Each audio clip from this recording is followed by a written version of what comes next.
So we just finished the set review. Here are all of my notes that I've taken. But before I get into that, I think there's before trying to think very clearly about matchups, you should know your character's tools. That's probably the big point that I want to make is know your character's tools, because trying to learn matchups without knowing what your character does isn't a great time. You can probably figure out some stuff that their character is doing. Oh, they have this overhead. I've never seen that before. Now I know that. You can learn that kind of with any character. But knowing how they interact with your character, you're not going to figure out until you understand your tools a bit. I also think you should know your combos at a basic level. Just having confidence that you can do them and get to a knockdown or get to a situation that's good. At least knowing what your combos are going to be, so you're not stressing the entire time about trying to land a combo. If you feel confident that, oh yeah, I can just do this really basic route, like 5B, 5C, 236B into a knockdown. Cool. That's all you got to do. If you can execute that in matches, then that's good. So I think those are the two most important things. And also, don't play versus bad connections or complex characters. I always say this, I say this a lot now, but when you're still trying to figure out all of the system mechanics and how the game works and how your game plan needs to be structured, you shouldn't play against characters that can break that mold very easily. This is why in Melty, I tell new players to not play Sinanias, because you will just permanently remain confused once that character knocks you down, and it is extremely unproductive, because even if you know some of your character's tools and know your combos a bit, if you don't understand how the system in that game works, you are going to get fucked by that character. You've got to be very confident in your tools and combos, I think, before you try making productive headway into that character. But okay, with these three out of the way, let's get down to the rest of the notes. So here are the rest of the notes that I took during the set. First stuff is stuff that I noted that I thought I was doing well. And let me move this down so we're on one screen here. Anything else over there? Good. No. Okay. So what are we doing good? Changing up pressure. First off, yeah, pat yourself on the back, always. Find something good to say about the matches you played. It gets harder as you go on sometimes, because when you start from ground zero, just blocking is good in some sense, or not mashing into something obvious is good, or not just trying to DP every wake up. There's stuff that's, you can notice very small things that are good, but as you get better and better, it's harder to find those good things. So try to always find at least one good thing you're doing, because I guarantee you there's always at least one good thing you're doing in your sets. So here are some things I noticed. Changing up my pressure. When I was starting in this game, I pretty much just did 2A, 5B, 5C, and then I'd hit confirm that. If I was oh, did they get hit? Let's do 236B. If they didn't get hit, I would do 236A and throw the fireball, so they have to block a fireball at least. In this set, I changed it up quite a bit. I noticed that they were blocking pretty early on. This was a very early set adaptation, which was, I thought, really good. Very early on, I changed it, so I did 2A, and I did dash 2A or dash 5B, just immediately resetting after a 2A. So I thought that was really good on my part. Other things, trying different options on wake up and pressure. I didn't record one of the early sets, but they showed me that Makoto has a move that beats DPs, or beats mid-property attacks.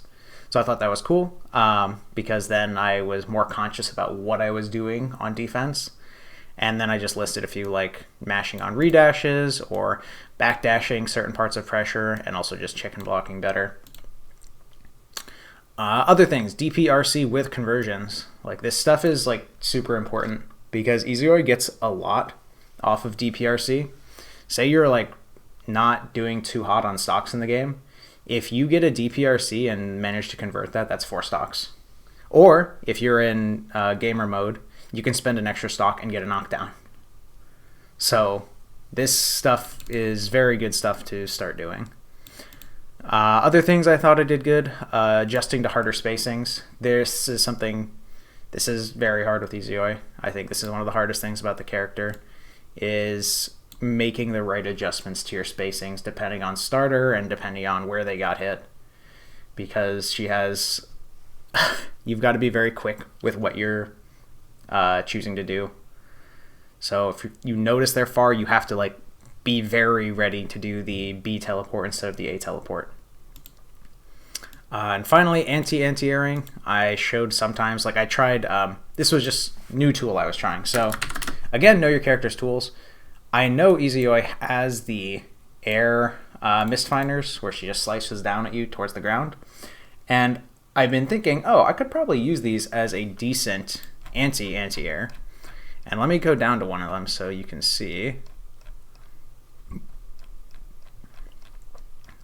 It is... oh, do they not show the air versions? One second. Oh, okay. Well, it's this one. There's the air version. So, I look at this. This, obviously you can tell, this has a ridiculous hitbox. And I was like, I can probably use this as an anti-air. Because it is entirely disjointed. It has 2 stocks. And although it's pretty bad on block, coming back here, it has full recovery to landing. I'm pretty sure it's counter hit recovery. Counter hit, oh, no. Does it not mention it?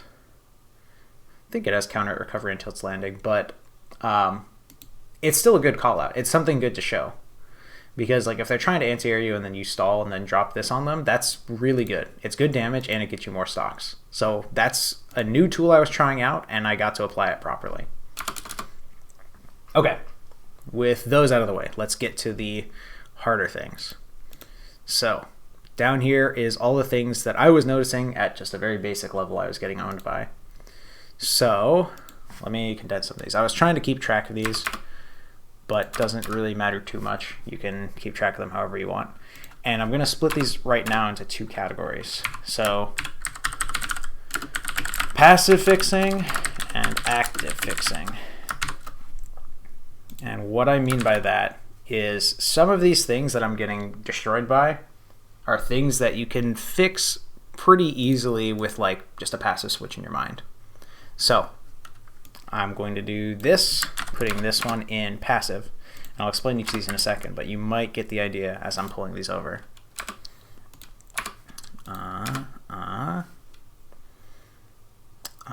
This one's a weird one, so I'll keep it down here. And actually, let me move this one down to the rest of the fireball stuff.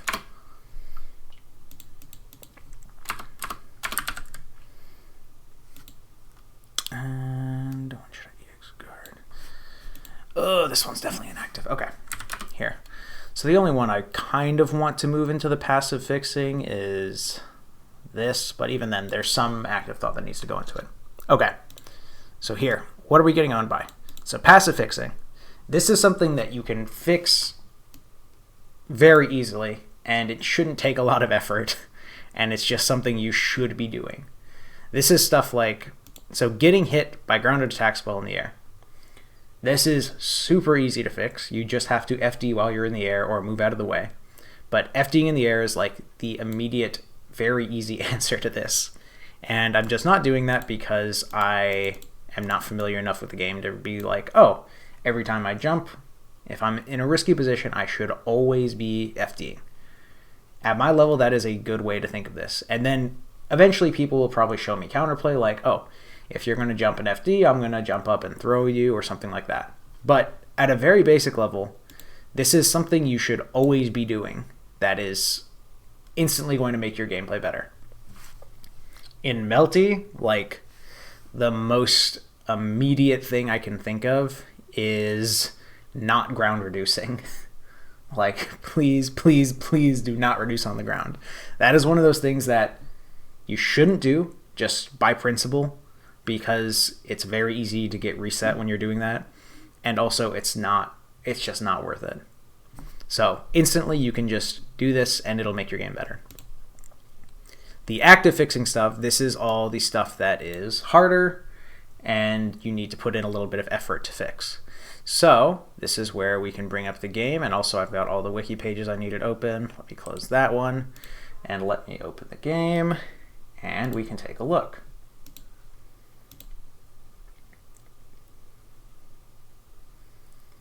And while the game's coming up, I'm going to move this over to the side again. And I'll bring it back on the screen one more time just so we can talk about them. Let me get past this Blaze Blue main menu though. Oh yeah.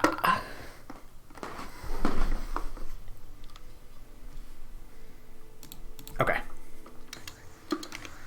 Let's just get into training mode and I'll bring that back so we can talk about that.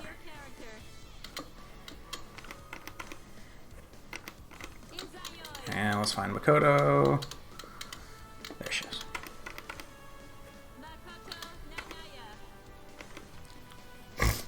Okay.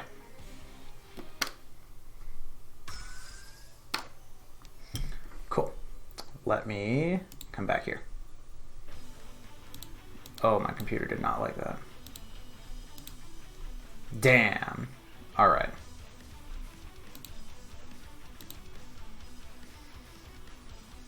Well, here.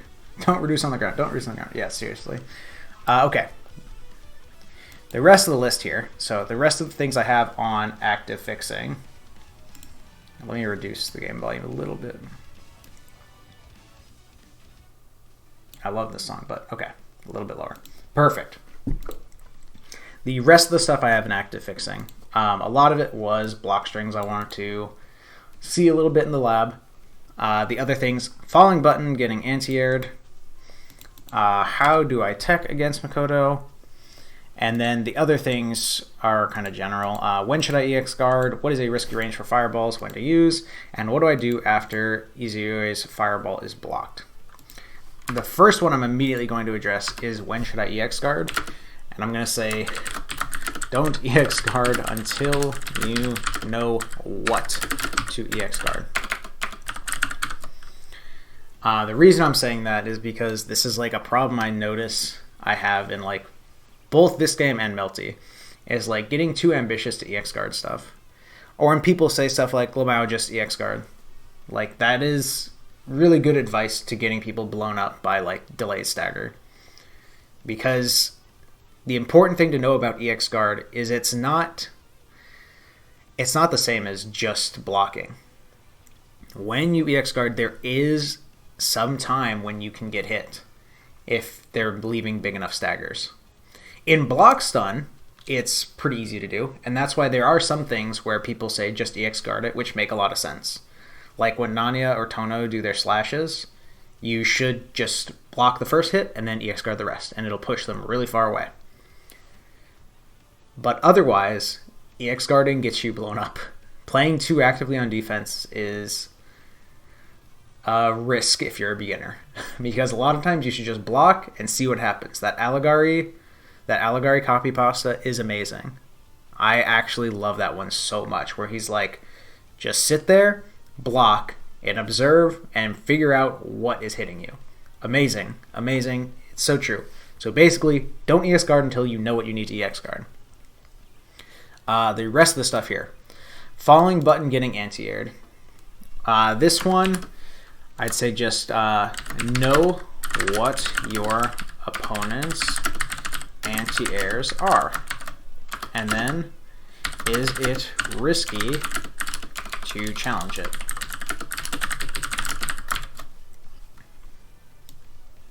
Yeah, Allegari does get aimed, but has some, actually genuinely, some of the best advice in the server.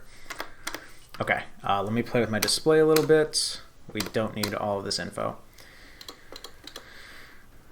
Okay, so here we are. So what are Makoto's anti-airs? Oh, she's doing stuff. Okay, here we go. What are Makoto's anti-airs? This is the one that's owning me a lot. That is 6A. And let me turn on this. Where is it? Here. This is the only thing I'll display. Okay. 6A is the Makoto anti-air that I'm getting blasted by.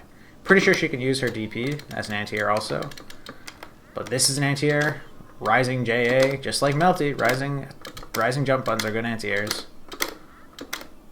So that's what I'm getting owned by. So then I've got to think, where does this actually hit? This looks to me like it hits pretty damn high. If I can hide the screen here, this hits pretty high.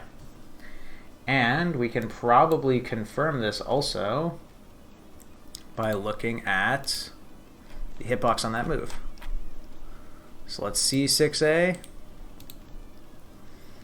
and see if I can, Jesus Christ. There we go. Okay. I figured it out. I figured out how to change my screens. So here we go. Here's Makoto 6A. This is very good. It hits pretty high. And again, because of how the property system in this game works, it does not matter that there is like this hurt box up there at first. Because if we go back to the character, we see 5 through 14 is head invuln. That's pretty damn quick. This is something she can pretty safely do on reaction, and the invuln goes all the way through the active frames. So, this is good. This is dangerous to deal with. Are there any other moves that maybe I should know to? Ugh. This one, again, just Rising J. Like, hey, if they're committing to that, that's just something you gotta watch for. 2D doesn't have anti-air. And I think everything else is pretty basic. This just has, yeah, all in, sure. Okay, that's the anti-air I've got to worry about because it's owning me. So, just seeing then how that works. Are we back in? Yes, we're back in. Okay. Let's hit start to return. Okay. I'm gonna have her do that. Oh.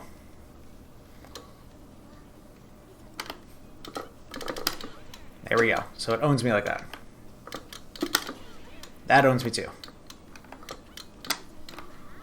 So if I'm expecting an anti-air, I can probably just move out of the way again. Or I can do something that maybe is an anti-air if I've got enough space. Because if I'm too close and I try going for like an anti-air, I'm going to get blasted. Like that. So, dealing with anti-airs, you've just got to know to play around them. If they're looking really actively to anti-air you, like you just see them waiting to anti-air you, then you can just push on the ground or something. Like a big pitfall of anime games is just, I want to go into the air because my jump-ins are sick and they do a shitload of damage. That's just a pitfall. So, if you're actually expecting them to anti-air, find ways around it. Okay. So, that is a really basic answer I can do to that one. Just play around it more actively. Let's go to the next one.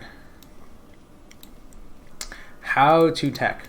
This one I kind of already covered here, but what I was noticing is when they knocked me down, the big things they used to catch tech were either, ooh, where is it? 260? Trying to figure out the fireball. There we go. Setting this fireball on Oki, which seems like pretty damn good, because I've got to block that when I get up.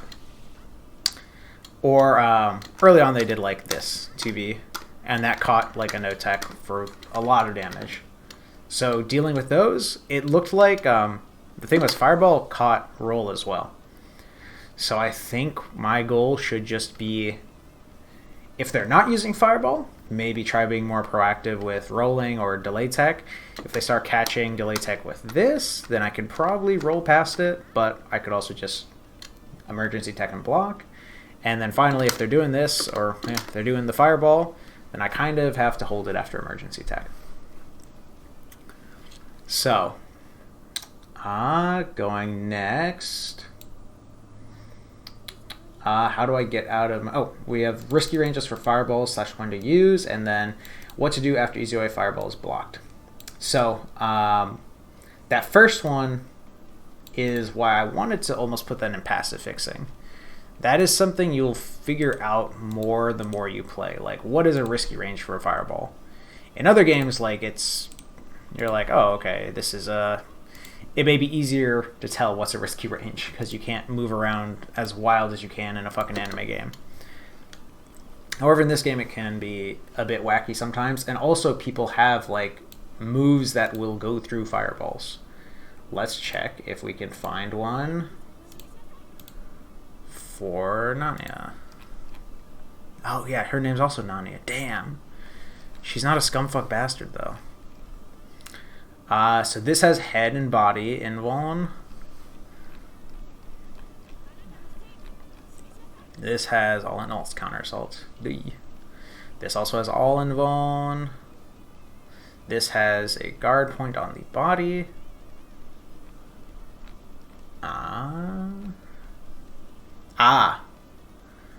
This has 1 through 7 foot and projectile invuln. So that's interesting.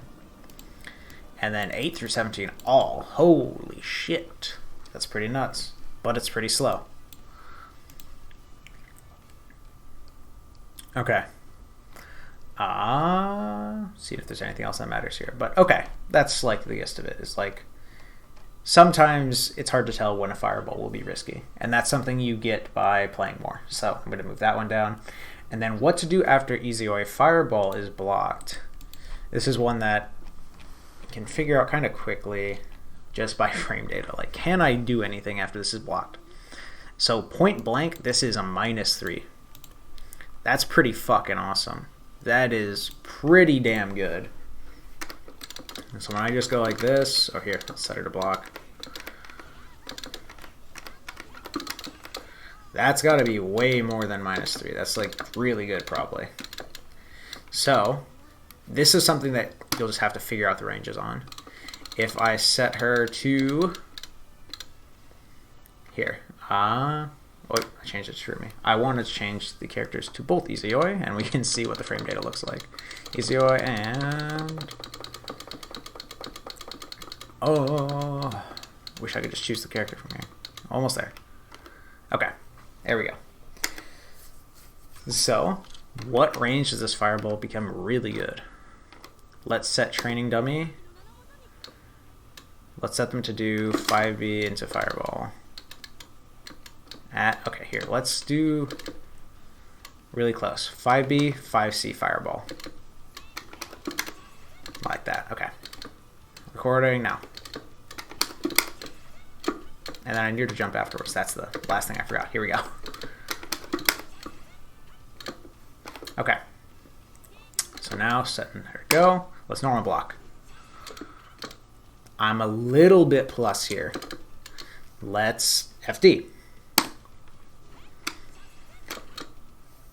I'm still a bit plus here. Yeah, okay. So, let's go really far. Let's go far into my string. Well, the important thing is, based on that, this tells me that even when I'm going like pretty deep into my string, like 5B, 5C into that, it's not going to be that plus. It's going to be almost even, depending on if they like block or just FD. So, let's go really far into the string and see what it looks like. We need to go 6C after this here. There we go. This actually might bring her too close. Oh yeah, and she needs to jump. Wait. Okay. Let's play that. Oh, I got owned. Yeah, again, like almost even. A little bit plus on the defender side. So, what this is telling me is that after a fireball, I can kind of just wait.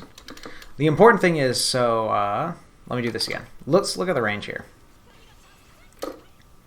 After 6C, we're pretty close. But if it's the other string, if it is this string, look how far we are after this. This is great Izayoi range. This is range that she can play at that a lot of characters can't. And it's because this is just ready to poke you. I do this and I can poke you. Like that. So I can just play more reactively. I don't always need to be going in. And then depending on how they're reacting, like if they block a fireball and they've got a good button to contest me at this range and they put it out, then I can back up and play footsies. Like, there's plenty of options. It's just something I've got to play out more. But now I know, even at a pretty far range, this move isn't as plus as I'm hoping. So that's good to know. There are ways for me to make it more plus. I can RC it. I can, what is it? I can be doing this from like max distance, possibly. Like, that is probably plus. Let's do it. Let's find the right spot. This is going to be annoying. Let's find... Ugh. Oh, man. Okay. Bro, it's so hard to get this distance right.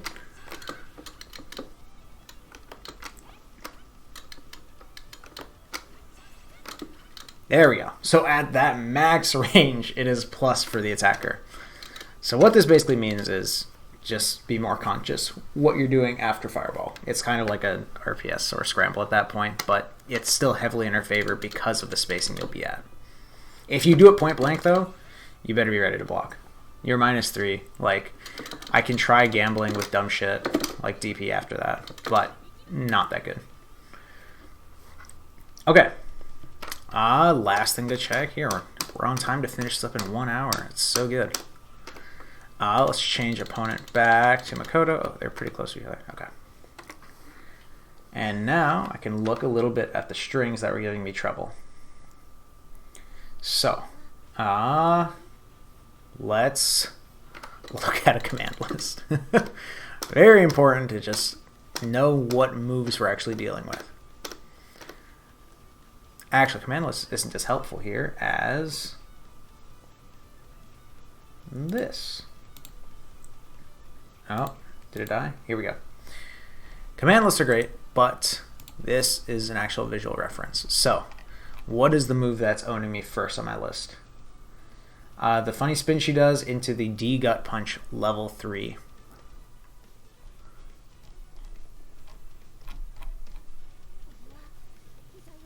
Pretty sure this is it. And it can cancel. Okay. It cancels into a D move. This is probably what we're looking for.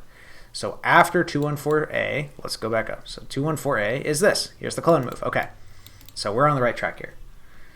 So does the clone move on the ground. 214A is the grounded one. Nice. Then she does the spinny thing. Nice.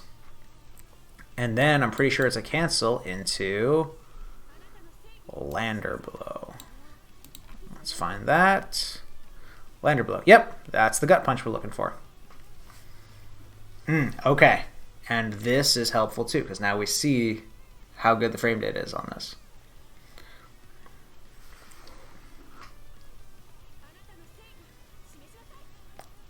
Okay, so level 3 takes a while, but is +7. Level 2 and level 1 are the frame traps, probably. So if they're doing level 3, that's where I want to mash. So let's see what that looks like for us. Okay, here we are back in the game. Let's set this up. So it goes like this. Cool. This into this. Cool. This into this, into that. Cool. So now we know what it looks like. So let's set it up. Might be a little harder than I'm expecting to get these timings. So that was level 1. Let's get to level 3. There we go.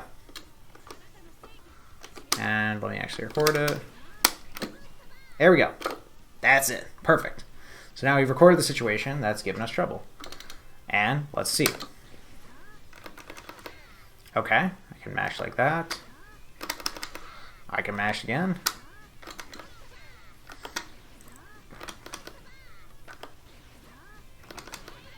Oh, but that was too slow. So what was the move I did there? So I did A, I did B, and I tried 2C. And the reason I tried 2C is because this is my fatal counter. So I wanted to see if I could get that, but it does not look like it. So let's go back to the frame data. Coming back here. So my 2A worked. My 5A worked.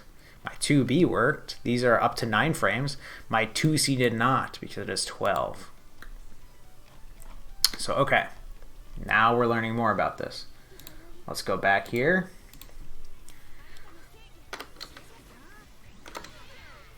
Can't delay it at all. I've got to be ready to commit to that, depending on how they're playing it.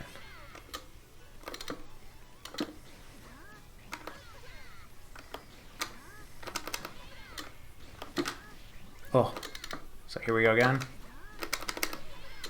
Oh, I got to be really fast if I'm FDing it.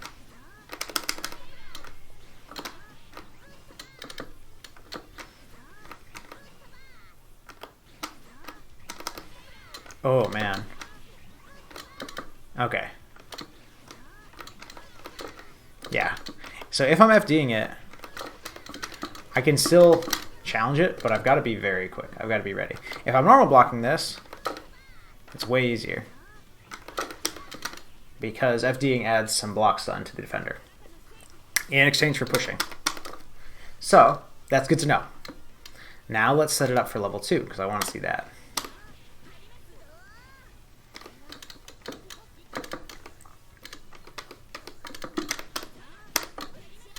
Oh, yeah. That's 1. Still 1. There's 2. Perfect. All right, let's see what this looks like. Oh, I couldn't even match there.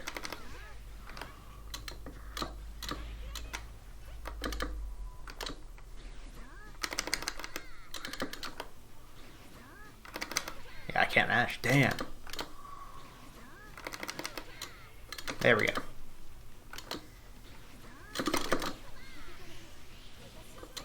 Okay. I can DP through it though.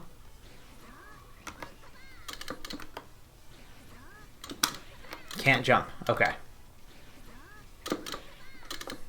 Can I backdash? Nice. See, now we're seeing. Now you come in here and you just test different options. And this is where knowing your character's tools is going to matter. Not against a character like Makoto as much, but like if this is a character that's pressuring me from mid-range like this. If they're poking me from mid-range, and I was like, damn, what tools do I have? It's good to know your tools. Like, I've got tools like anti-airs. I've got mid-screen pokes. I've got fireballs. I've got backdash. I've got teleports. Like, there's all this important stuff, which is why you should know your tools. Let's move on to the next one that was giving me trouble. It was 2B into that grounded clone, into a stop, it looked like, because I think this comes with a manual stop. Yeah. And then the move, I think, was, yeah, it was just 2A. Fast button. Okay. So let's set up this situation. Come over here. Cool. I think that's about, let me do it as fast as I possibly can, because this looked like it was fast. Like that. Okay. Let's give that a play. Okay, we can mash the redash there. Cool. This looks like something I mashed the redash on. Let's try one more time just to see if we can get it any tighter. That looked really good. And I can still mash the redash. So this is one that I was just too respectful of. Good to know though. Next one is level 2 5D. Let's see if I can. Yeah, okay. Level 2 5D into this. Into, was it 5BB? No, it was 5CC. Okay. So, level 2 5D, grounded clone cancel into 5CC. Oh, into grounded spinning rush, actually. Whoops. I messed that up. So it was, not level 3, into that. Let's see what that gap looks like. Let's set her up right here. Cool. And now do it again, or show me. Cool. Okay. Let's play this back and let's see what the gap is. Ooh. Try again. Oh, that's a frame trap on my 2A. Okay, but that means I can probably DP through that. This is one that I probably can't backdash because of how that move works. Yeah. So there we go. We see that we can't backdash it. So, okay. So this one, it looks like, is a frame trap if I let that 5D connect into this. But this one's probably decent against push block. That gives me some extra space. If this is really far, like this. Oh, didn't connect there. Go back. Here we go. That looks like I've got time to do something. Let's try again. Oh, too far that time. Stand right at that line. Okay, and I'll stand right at this line. Ooh, no, don't have time to jump there. Okay, DP at least is a good answer. So that's how I would have tested that. Okay, and then last one I wanted to test. Let's figure out which move it is. Not that move. That move. Okay, 6C into... Oh, it might have been a break. Okay, 6C. Here we go. 6C. There we go. 6C, 2 and 4A, then 2 and 4, and then A again. 2 and 4 AA to stop, and then 5C, 5C. Okay.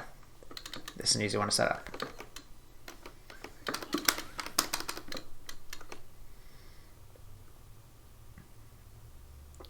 Just thinking of something. Cool. That looks like it. Let's play. Let's play and see. Double check.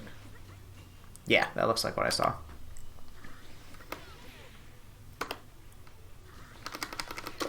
So that one looks like I just mash on it. But I think I can already tell this one can be risky to mash on if they go 6C into that.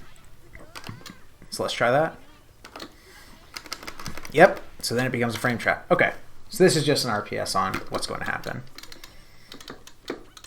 So it looks like I can mash again at the start, and then I can get my combo out. So there we go. We labbed up 4 different situations we wanted to see on defense. We also answered a bunch of other questions we had. So then next time I play, I've just got to keep these in mind, and that is how I figure out a matchup. Yay.